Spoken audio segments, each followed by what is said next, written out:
Ugh.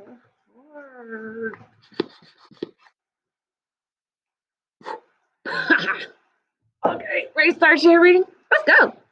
We are starting share reading. Hurrah, hurrah. We are starting share reading. Hurrah, hurrah. We are starting share reading. The warm up starts and we all sing. And we all keep reading on and on to get to know the book. Boom, boom, boom, boom, boom, boom, boom, boom. Okay, let's get our fox poem up. Oh, it is so beautiful with the sweet sleeping fox. Okay, I'm gonna read it. Give me thumbs up and thumbs down if it sounds good or if it sounds bad. Ready? Fox. The fox is smart and sly as can be, and a great big bushy tail has. No, not good, not good, not good. That was thumbs down. That was a big fat thumbs down. That's not how we read poems. We have to make our voice sound like talking. We got to scoop up phrases and say them all at once, like the first two lines. The fox is smart and sly as can be. Try it. The fox is smart and sly as can be. And the next two lines, let's scoop those up too. And a great big bushy tail has he. And a great big bushy tail has he. Awesome. Let's scoop up this one line right here. Ready? He can run very fast. And then let's scoop this one up. His fur is red. And then let's scoop the last two lines up together. Ready? These last two. And he lives in the woods in a tree trunk bed. Okay, now that we know how to scoop it, let's do it the right way. Read it with me. Okay. The fox is smart and sly as can be, and a great big bushy tail has he. He can run very fast, his fur is red, and he lives in the and he lives in the woods in a tree trunk bed. Thanks for not letting me read like a robot. Okay, here is our book. Yeah. Here it is. Okay. A fast fox. This time when we're reading, I really want us to pay attention to how the characters are feeling and make sure our voice matches that. Okay? Here we go. A fast fox. Andy Fox saw a rabbit hopping down the road. Ooh, let me get my pointer finger. Ready? Let's sound like Andy. I want to hop like. Get back up there. Sorry. I want to hop like that rabbit, he said. Okay, let's hop, said Mother Fox. Andy and Mother Fox hopped and hopped. Okay, now, before we read this page, I want to think about how Andy is feeling so my voice can reflect that feeling. Okay? I know Andy is disappointed that he can't hop like a rabbit, and so I'm thinking that he's feeling a little sad that he can't hop like a rabbit. So when I read that, I'm going to make sure my voice reflects his sad feelings. Okay?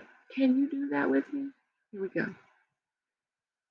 I can hop, but I can't hop like a rabbit, said Andy. No, a fox can't hop like a rabbit, said Mother Fox. Andy saw a fish in the lake. I want to swim like that fish, he said. Okay, let's swim, said his mother.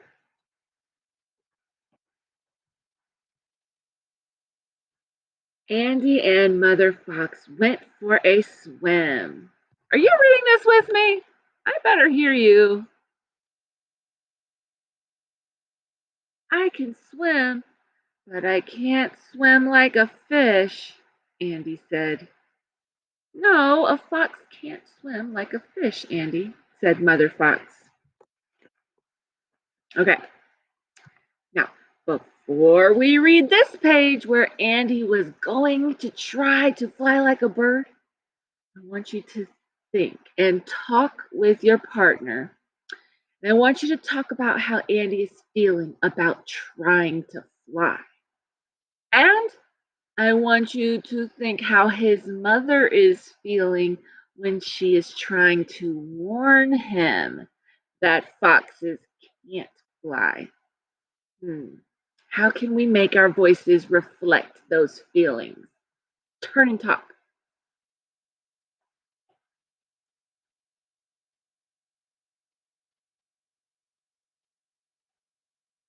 Oh, yeah, Mr. Oinkers, he said that when Andy wanted to fly like a bird, his voice sounded like a duh, duh, duh. You know what I'm thinking? His voice sounded determined. Like, I want to fly. That's a determined voice because he really wants to do it. And Mr. Oinker said that Mother probably has a voice kind of like a warning. You know, like, remember, kind of like that. So, can we make our voices sound like determined for Andy and maybe cautious for Mother Fox? Okay, let's go. Andy saw a bird fly by. I want to fly, he said. Did you say that really, really determined? Let's try again. Try that part again. Andy saw a bird fly by. I want to fly, he said. Now his mother, Andy, foxes can't fly, said his mother. But it was too late. Andy flapped his arms. He ran and he jumped.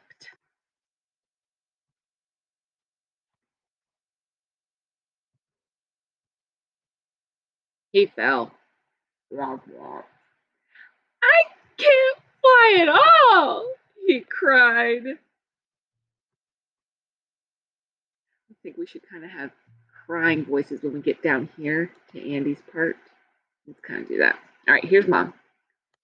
No, Andy, foxes cannot fly, said Mother Fox. Ready? I can't do anything, said Andy. Good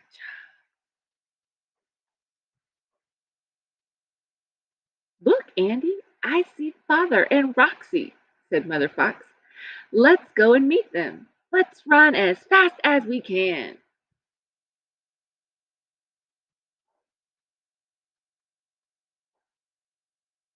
Okay, you know what? How is Andy feeling when he finds out that he can run really fast? Probably maybe excited is a good word. Can you think of a PR word?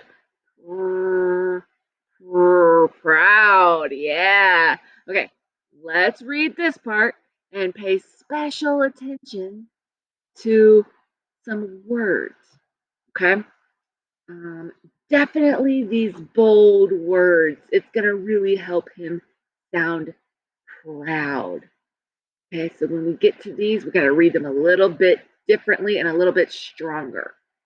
Okay, let's start here. Andy and Mother Fox ran. They met Father and Roxy.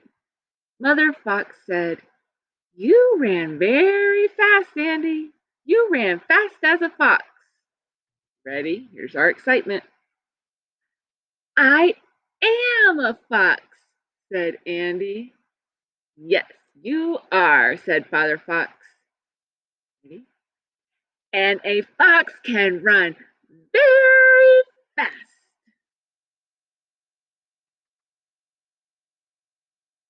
"Let's run some more," said Andy. "Let's run as fast as a fox." And they did. You see how, like, the way we read, like the character is feeling, it helps us think about how characters change their feelings throughout stories. It's like a mental note.